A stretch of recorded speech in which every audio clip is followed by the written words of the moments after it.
Well, first I'd like to thank you a lot.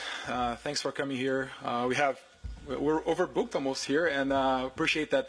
I know that lots of co-organizers and people out there are watching us over streaming. I'd like to thank a lot, first of all, Isidro for this incredible support to us, and of course, the President Markula, Vice President Tasic for the big support that we have from the European Commission in giving a shout out in this whole event that has taken us, was crazy. I'll talk a little bit about it, but I'm an entrepreneur myself, so if you allow me to tell a little bit of a story here, and maybe we can just push the start the presentation.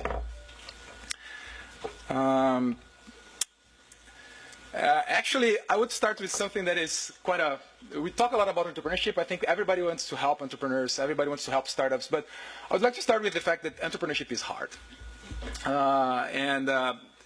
We sometimes try to do and make the things the best for entrepreneurs, but we forget that this is the hardest thing. I mean, when you are out there, and then nobody cares about your service, nobody cares about the product, nobody cares about you, nobody knows you.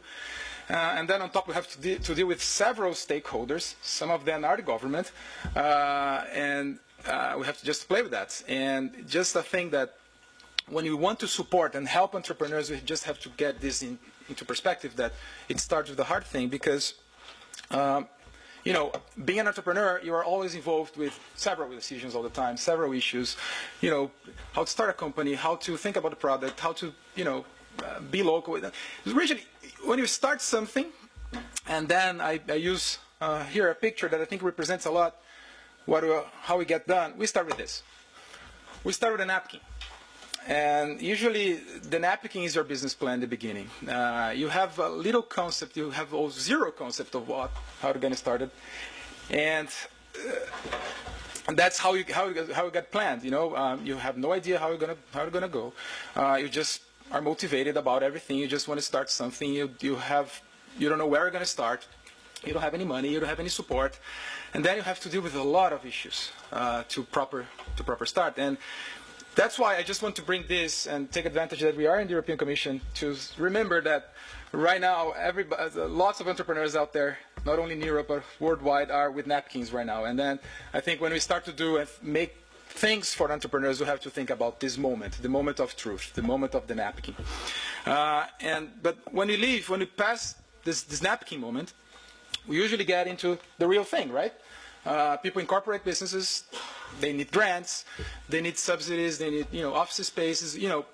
Coming from the napkin to the real business, to the real thing, requires a lot of processes that I'm not going to call bureaucratic process, but processes that are involved to make things happen. And guess who are the ones typically involved in these processes? The local authorities, the regional authorities, the government. Some countries, some regions do things like this, and I would like to thank Vice President Zip, because I have my Estonian card. I'm an Estonian resident. This is the type of thing that I think from an entrepreneur perspective, this type of thing is the thing that helps entrepreneurs, because it cuts process like this from 4 months to 18 minutes sometimes. This is amazing. I'm selling Estonia, then we can talk about a special promotion about Estonia, okay?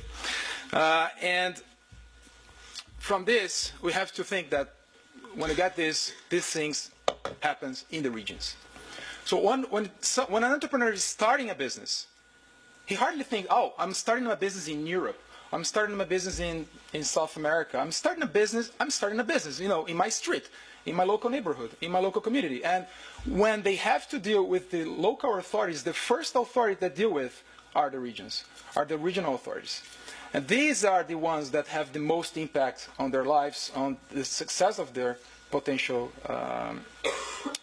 business.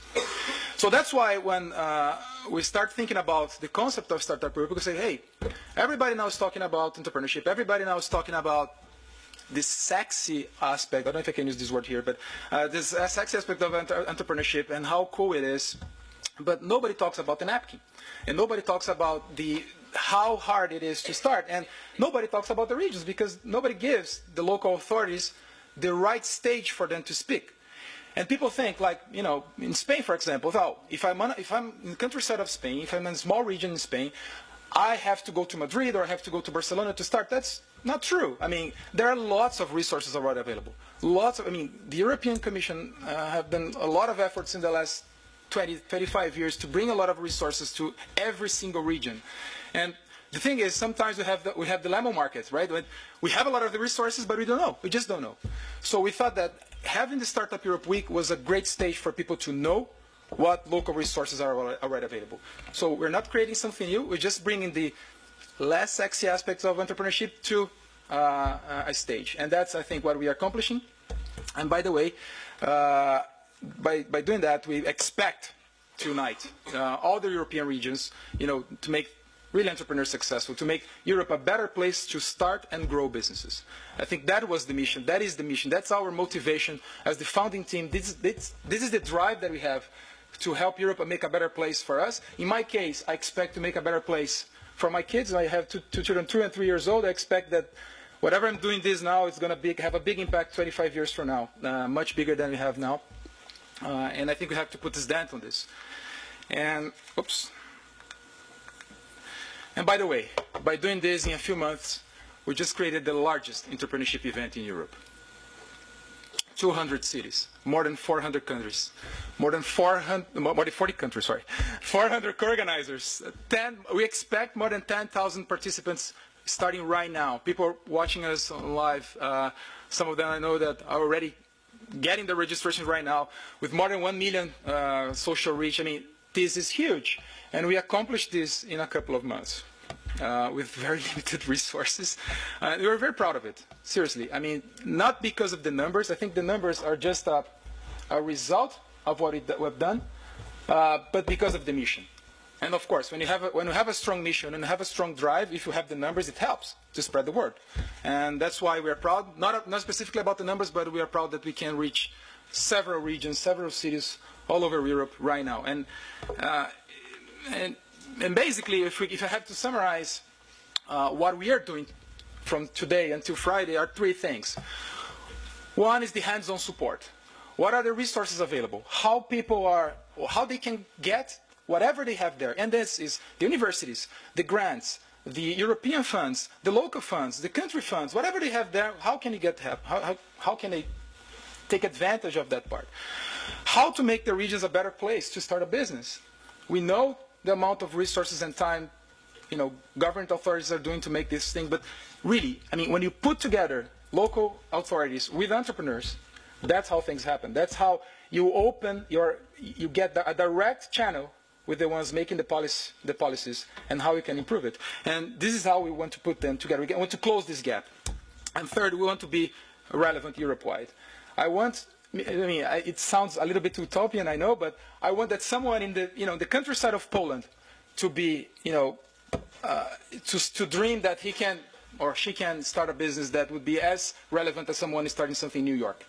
And I think that's the powerhouse that I have in Europe. When we start to think about regions that are not competing, but they are complementing themselves, that's the powerhouse that we have here. That's how, we're not going to compete in the world, but that's what we don't have anywhere else. I mean, the amount of talent, the amount of potential that we have, not in Europe, but in the European regions, is what makes this unique.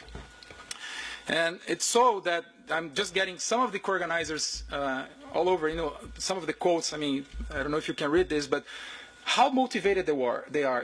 We got, I think we made an estimation, right? I think we got about 10,000 emails so far that replied individually.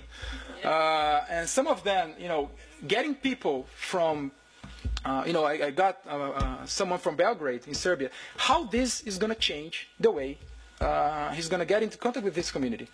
People from Finland, people from Portugal, how they get Startup Europe Week as the excuse to get in touch with their local community and to make it better. And they are really committed. I mean, we have amazing co-organizers, and they are extremely committed, not only to show off their business, which is fair enough because they're entrepreneurs as well, but to really make their regions, their communities more relevant. And I think we expect with SEW to be the seed of this transformation. Of course, entrepreneurs have this idea to make things much bigger, but we expect this to be the seed, to put them in content locally and make things much more relevant from now on.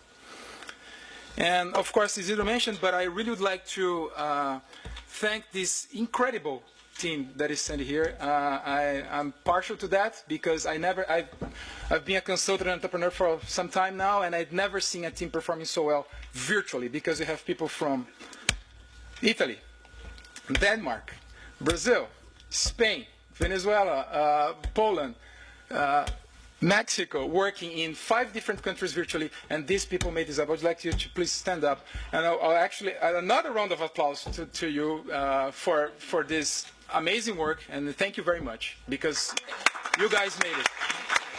You guys made it. Seriously. And of course, we shouldn't end here, and we actually would like to launch Startup Europe Week 2017 already.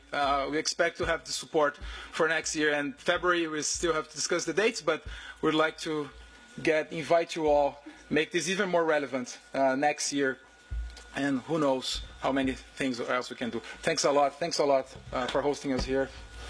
Thanks.